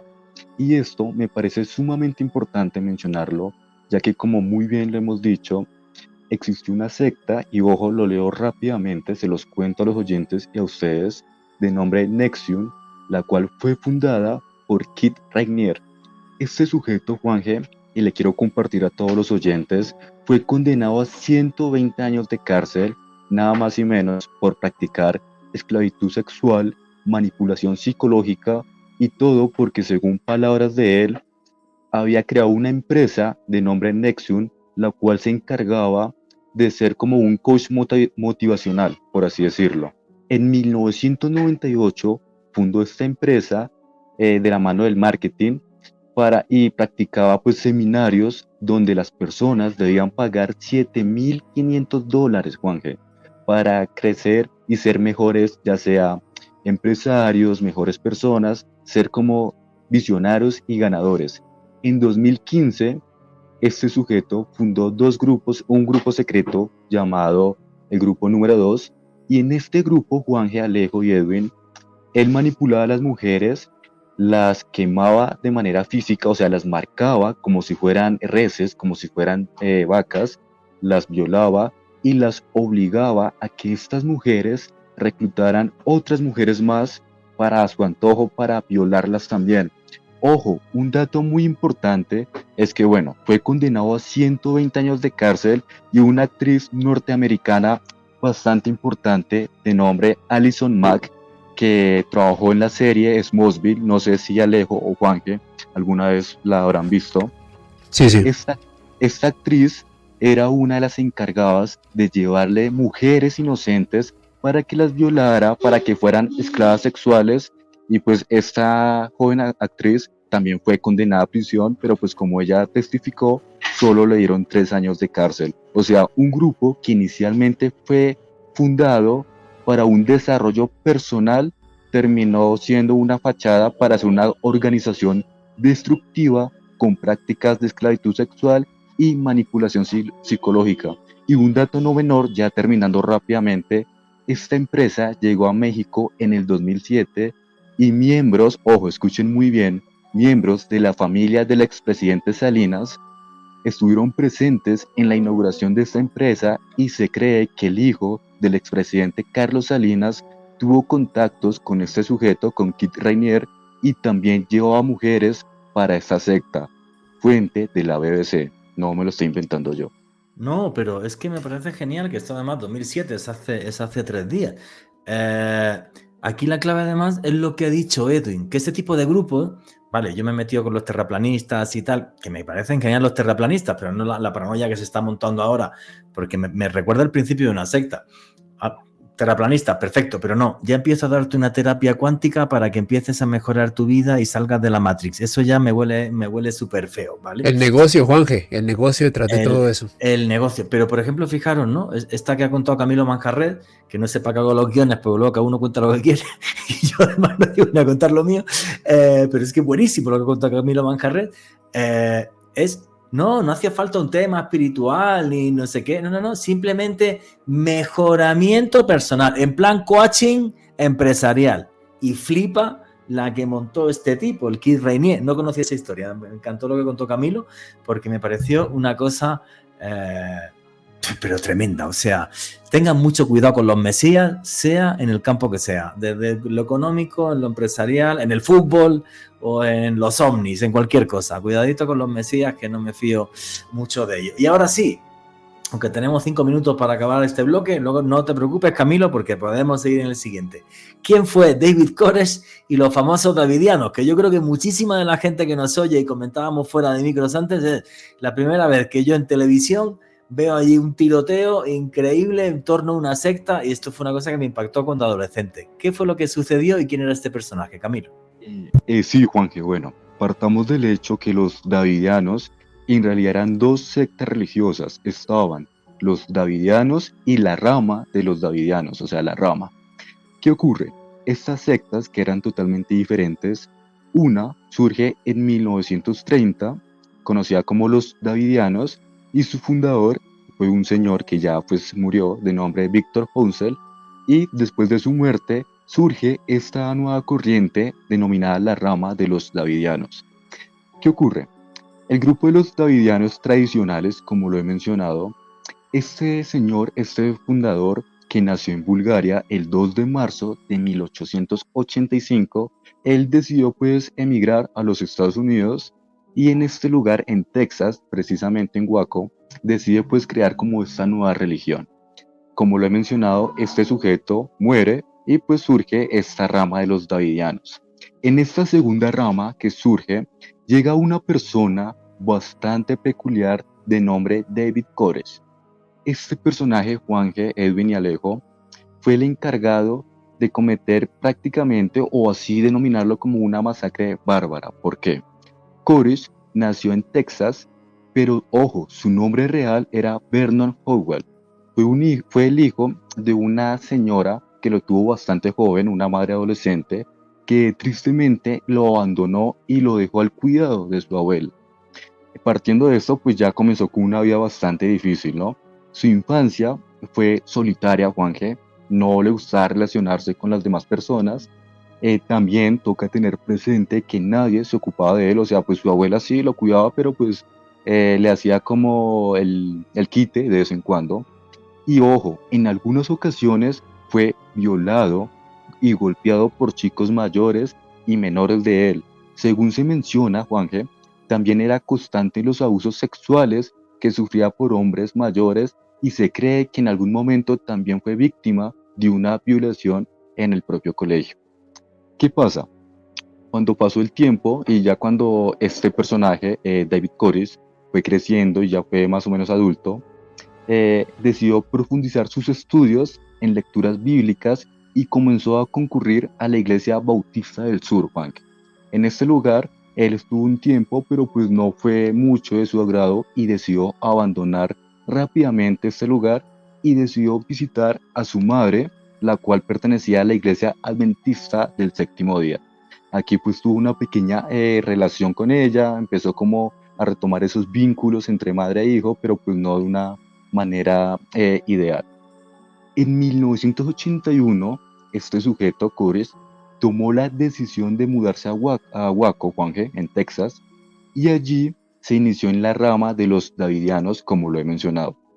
¿Qué pasa? Esta rama se caracterizaba por su desconfianza hacia el mundo exterior y pues simplemente ellos percibían que el mundo de afuera era una amenaza constante, o sea, no querían tener contacto con el mundo de afuera.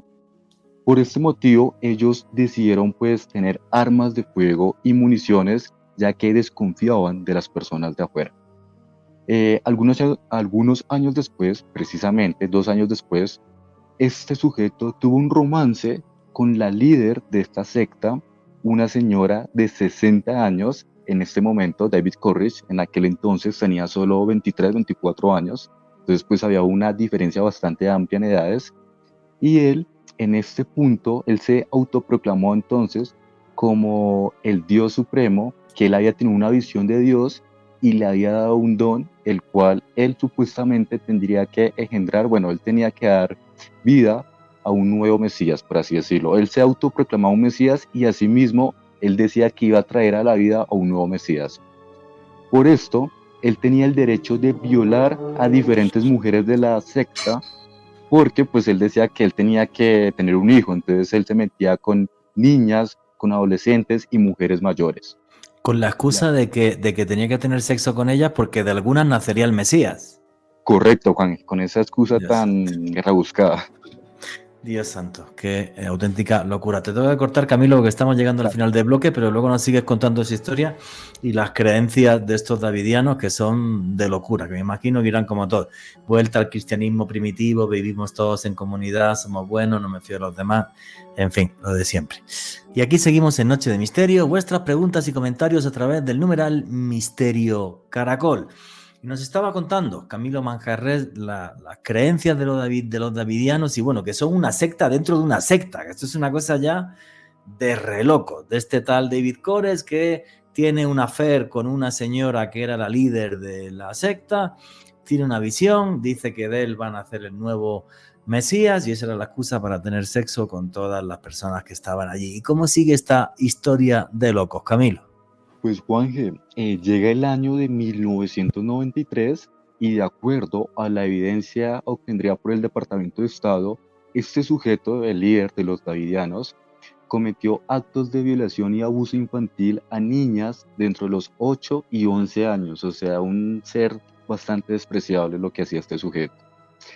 Como la comunidad tenía armas, como lo mencioné anteriormente, y municiones y demás, estas circunstancias le dio la excusa apropiada a los policías de la Oficina de Alcohol, Tabaco y Armas de Fuego y Explosivos, ATF, que es una agencia sumamente importante en Norteamérica, que tiene prácticamente el mismo nivel de importancia que el FBI para investigarlos.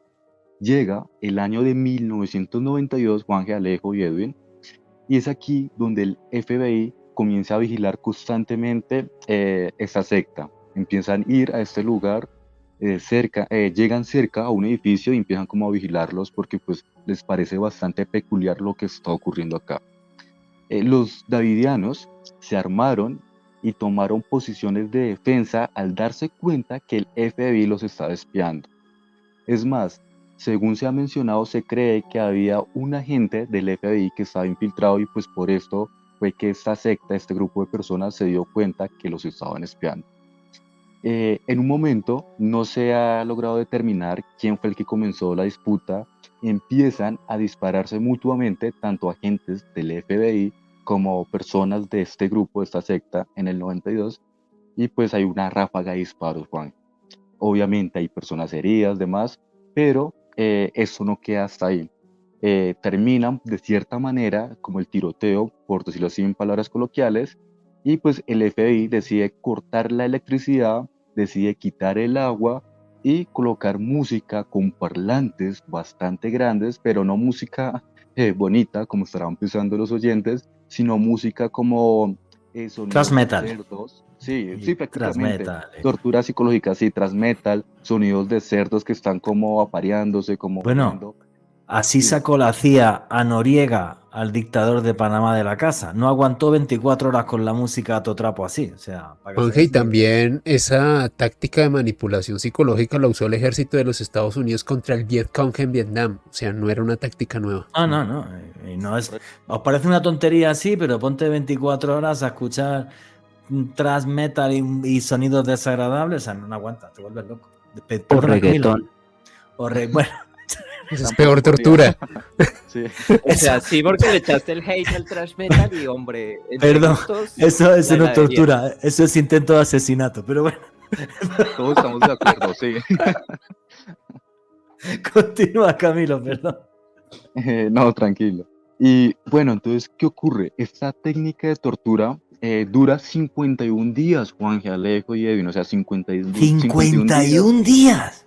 con esta música, sin agua, sin electricidad y con estos parlantes bastante grandes. Después de estos combates, pues obviamente hay varios heridos, varios muertos, y en los últimos días, Corres, ¿sabes? Decide prender fuego a todo el lugar, Juanje, porque él dice, bueno, aquí nos vamos todos, pero o sea, yo no me dejo atrapar.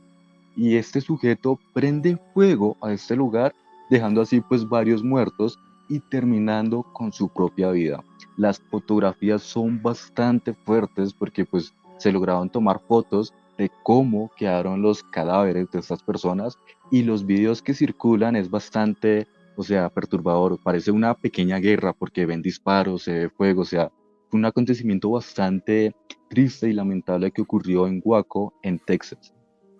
Sí, esto fue una locura porque duró, efectivamente, es que duró relativamente mucho tiempo y ni siquiera, no solamente los agentes del FBI, llevaron al SWAT y tal, no había forma de entrar porque enseguida se montaban unos tiroteos tremendos. Yo recuerdo en aquella época una de las escenas que es unos policías o miembros del SWAT subiendo por una escalera, por un lateral cerca de una ventana y como de una ventana sale un tipo, dispara y se lo carga, o sea. Es una cosa muy loca, ¿no? Que yo creo que tuvo que ver también, bueno, pues con este tema de volvemos al cristianismo primitivo, somos una hermandad, todo lo que hay fuera es negativo, la paranoia de un líder, eso sí, aquí con un componente sexual total y absolutamente tremendo y con unos componentes de violencia absurdos. Y yo creo que la pregunta para Abedín Olaya es obligada. El hecho de que él tuviera una infancia tan violenta posiblemente también marcó esa violencia que él hacía en el grupo y ese final tan violento del grupo. Juanje, qué pena con Edwin, qué pena Nada, contigo. Yo dime, dime. tengo una pequeña pregunta para Edwin también, Sí, y es que yo claro. estuve pues buscando información, leyendo, y me di cuenta que hay un psicólogo norteamericano de nombre y apellido Carl Rogers, el cual él tiene una teoría bastante interesante, que es la teoría de la fenomenología, y él pues prácticamente menciona que cada persona percibe el mundo y la realidad de una manera particular, es decir, cada persona, a partir de sus experiencias, construye su propia realidad. O sea que cuando este sujeto, David Corris, él creía que tuvo esta visión de Dios que le ordenó pues tener relaciones con mujeres, ¿puede aplicar esta teoría de la fenomenología o puede ser, como decía Juanje, de pronto un trastorno por lo que le pasó en su juventud? Súper. Ok, listo, bien. ¿Qué sucede? Todos estamos partiendo de la certeza de que él fue abusado. Y resulta que la investigación no demostró todo lo que él decía. Y Wow. aquí me voy a meter con el perfil de los líderes. ¿Recuerdan hace un rato cuando yo les decía que ellos se reconstruyen, que ellos asumen un rol? Resulta que muchas veces ellos plantean una historia difícil de infancia, de dificultades sociales, políticas, económicas, que la utilizan supuestamente, porque no sucedió, para decirle a sus futuros adeptos, vea lo que yo logré creyendo en lo que creo. Piensen ustedes que pueden lograr creyendo en lo que yo creo. Wow. En ese orden de ideas, a propósito de David Koresh, las historias que él contó de abuso, realmente la gran mayoría no se pudieron verificar, ¿sí? Que es más o menos lo mismo que pasó con Garavito cuando él decía que había sido abusado y todo el rollo, y pese a las indagaciones que se hicieron, no se logró comprobar. Entonces, pero más bien, más allá de esta circunstancia, lo cierto es que la exposición en la infancia a situaciones violentas puede favorecer, no tanto que la replique, porque esa es una hipótesis que ya se ha replanteado y casi que se ha invalidado. Desechado, invalidado. Sí, desechado completamente de que yo fui víctima de violencia, entonces yo más adelante la voy a replicar, no. La interpretación que hoy en día se da más y tiene que ver con lo que menciona Camilo, solo que desde otros frentes de psicología, ¿sí? Que están respaldados por evidencia, es que se produce la naturalización de la violencia como un mecanismo para alcanzar un objetivo en particular. Sin embargo, veamos que acá él no consiguió a su gente con la violencia. La respuesta violenta de él fue cuando llegaron los agentes federales. ¿Y por qué? Juan Jesús, Alejandro, Camilo y los oyentes, utilicemos el Twitter, digo, alias Twitter, porque ya no es Twitter, es X. Sí, no me acostumbro al X, pero cuando ustedes están haciendo algo que les gusta, que están satisfechos, comiendo, viendo una película, no sé, estando en un escenario muy satisfactorio, y llega alguien a interrumpirles y a decirles, no, no lo puede hacer, ¿cuál es la respuesta humana inmediata? Agresividad. Resistencia, claro. La ira sale porque además la ira es una emoción de defensa cuando yo me siento amenazado. Y lo cierto es que David, y ojo con esto, él realmente, y eso lo cuentan varios de sus ex seguidores, él no creía lo que decía. Volvemos a lo de Jim. Todo ese carretazo, o sea, son muy pocos los líderes de grupos de persuasión coercitiva que creen lo que están diciendo. En la gran mayoría son un libreto. Y un son libreto que les llega a los demás. Es el si- anzuelo. como psicópatas entonces, ¿o qué? Una actuación, Un- Juanje. Es una actuación, por eso yo les decía hace un momento, son los mejores vendedores que puede haber sobre la faz de la tierra. Claro, tienen un público objetivo, de eso ahora hablamos un poco, pero lo cierto es que ellos no se creen ese cuento. Ellos realmente lo que buscan a través de ese libreto son los mueven tres motivaciones principales y eso está ultra mega documentado. Primero, dinero. Segundo, sexo. Tercero, poder. Wow. Y no son excluyentes entre sí. Entonces, ¿y por qué estas motivaciones tan claras? Porque en ellos la gran mayoría no son ni siquiera psicópatas. Ojo, tienen trastornos de personalidad narcisista que hace que ellos sientan que deben ser fuente de reconocimiento constante. Y el narcisista, por sus características psicopatológicas, ¿va a qué? Va a manipular constantemente y va a percibir a los demás como objetos, que fue lo que hizo David Koresh en Waco cuando la primera línea de fuego que puso después del enfrentamiento inicial que nos comentó Camilo fue mujeres y niños. Wow. Cuando la ATF junto con los equipos de policía local y el equipo SWAT, todavía no había llegado SWAT del FBI porque ahí llegó todo el mundo, Sí.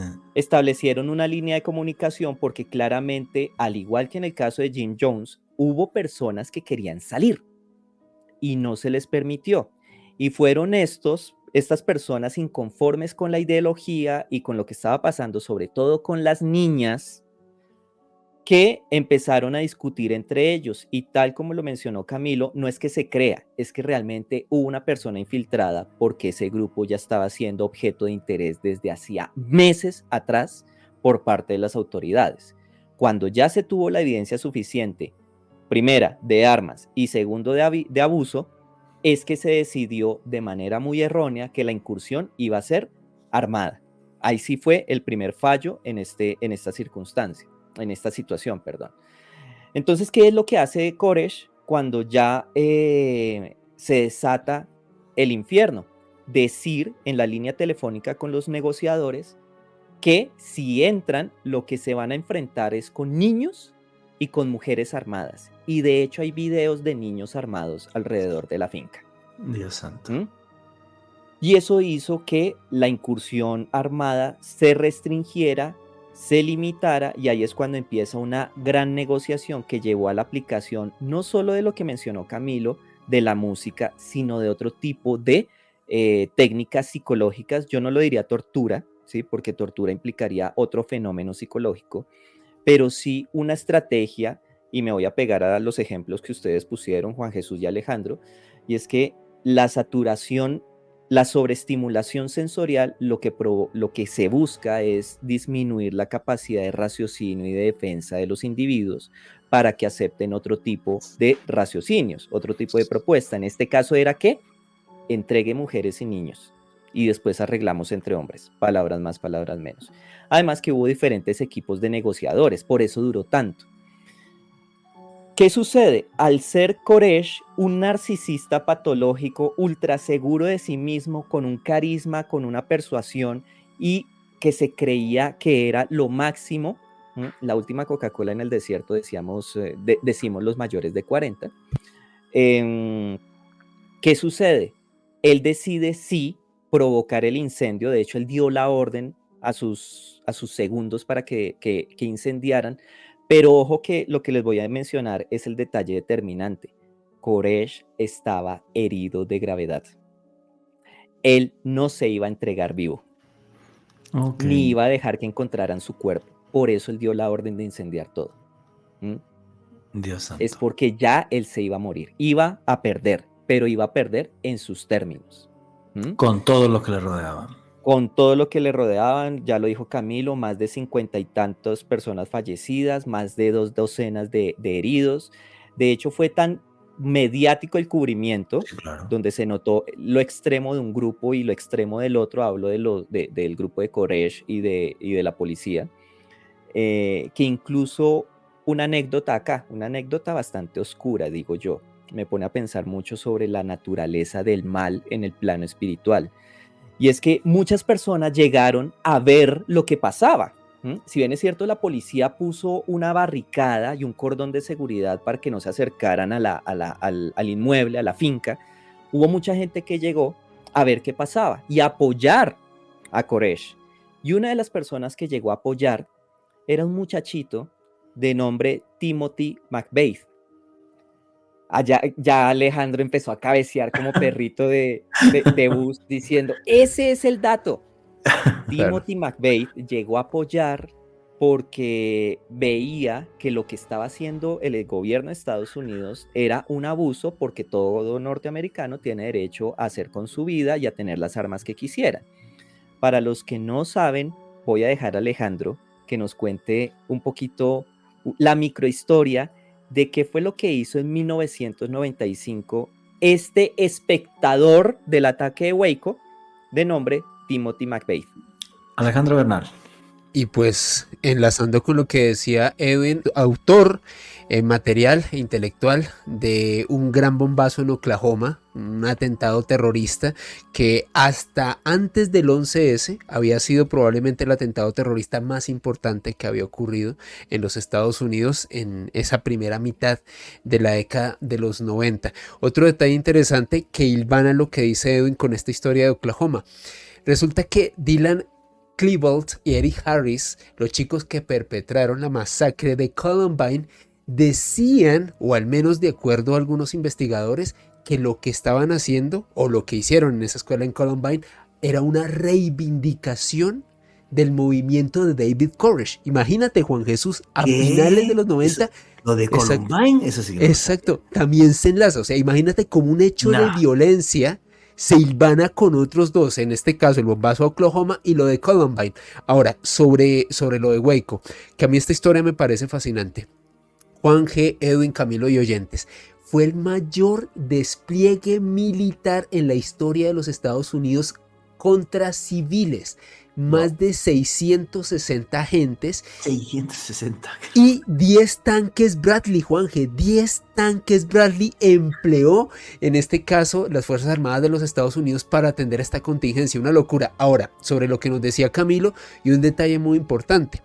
Cuando Koresh comienza a armarse hasta los dientes y comienzan a investigar la cantidad de dinero que invertían en comprar armas y demás, se dieron cuenta, Juanje, que este señor había invertido más de $250,000 en un En presupuesto para armas.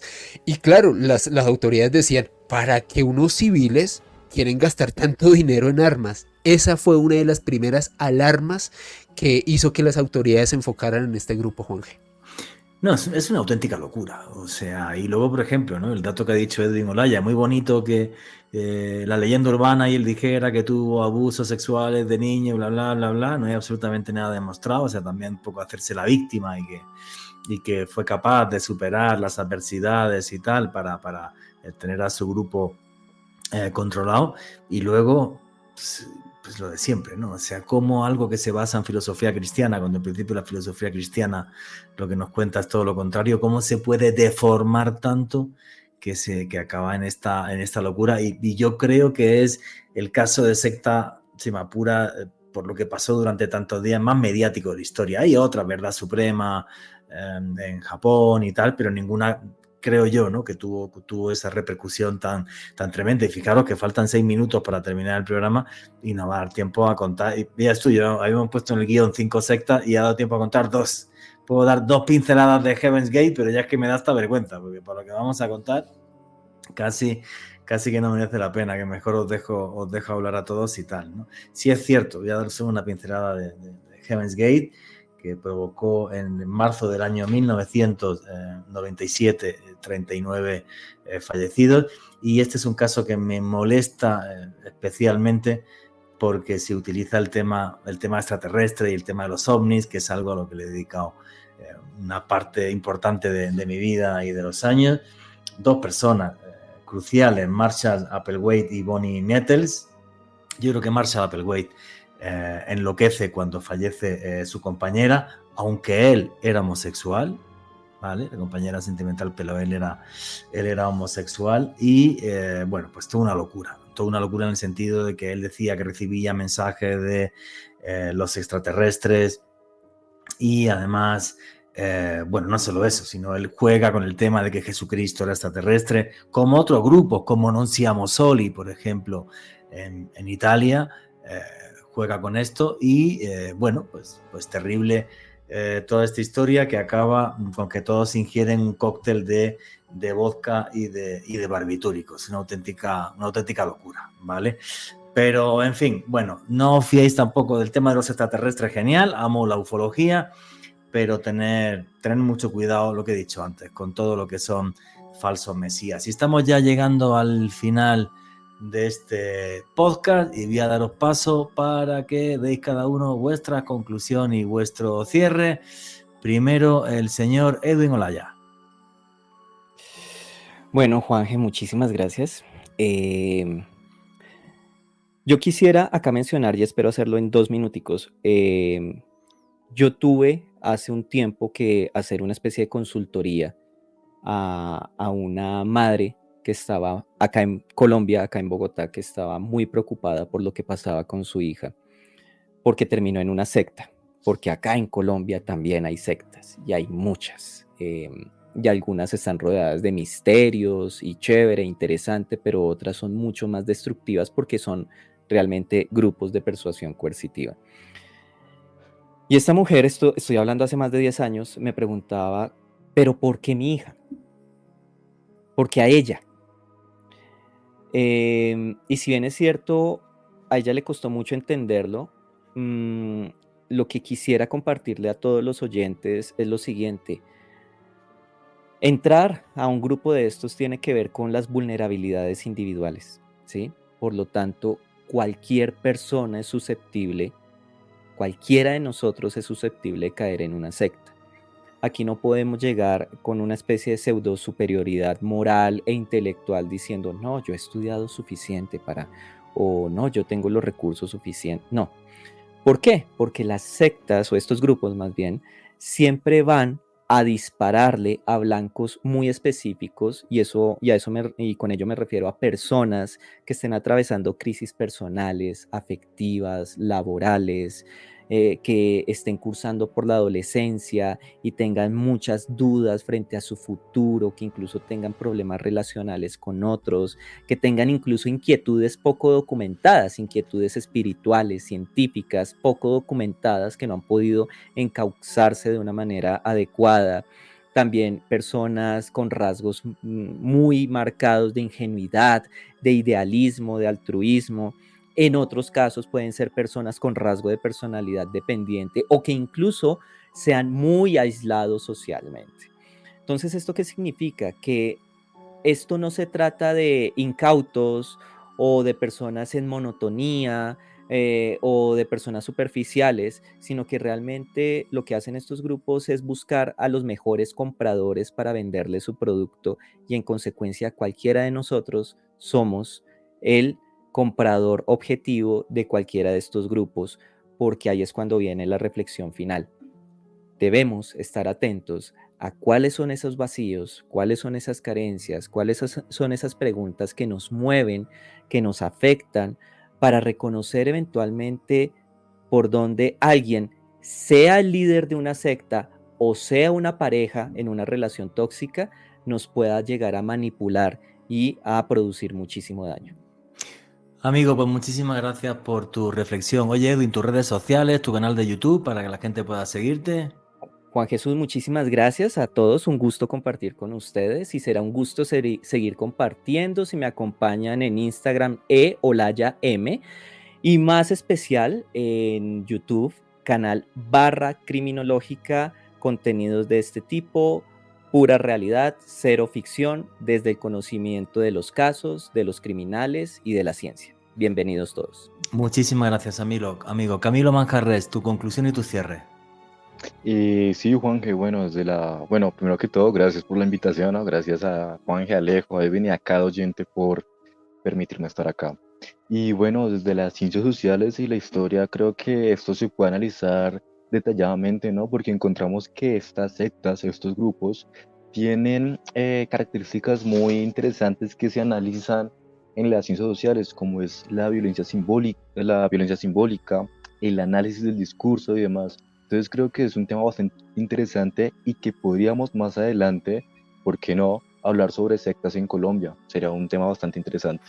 Y de nuevo, gracias por la invitación. Me parece buenísimo. Gracias a ti. Tus redes sociales, tu canal de YouTube, Camilo. Claro que sí, Juanje. Pueden seguirme tanto en Instagram como en YouTube, como Misterio O, con doble O, Misterio O, allá el piso oscuro. Manejo toda la temática del misterio y de nuevo, gracias por la invitación. Muchas gracias, amigo. Alejandro Bernal, tu conclusión y tu cierre.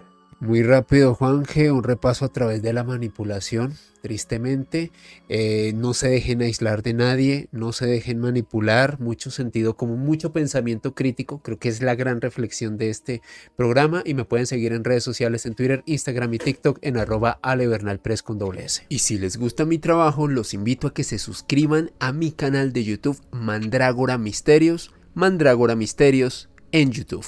Pues decir que este es uno de los programas que me ha gustado desde hace mucho tiempo, por esa reflexión que hemos hecho sobre la sociedad en la que vivimos y por la sociedad que nos rodea. Fundamental eso, el pensamiento crítico. Lean, documentense y cambien de opinión, que es maravilloso cambiar de opinión. No pasa nada. No crean en los elegidos. Elegidos somos todos. Y nunca olviden que vivimos en un mundo mágico, porque está repleto de misterio.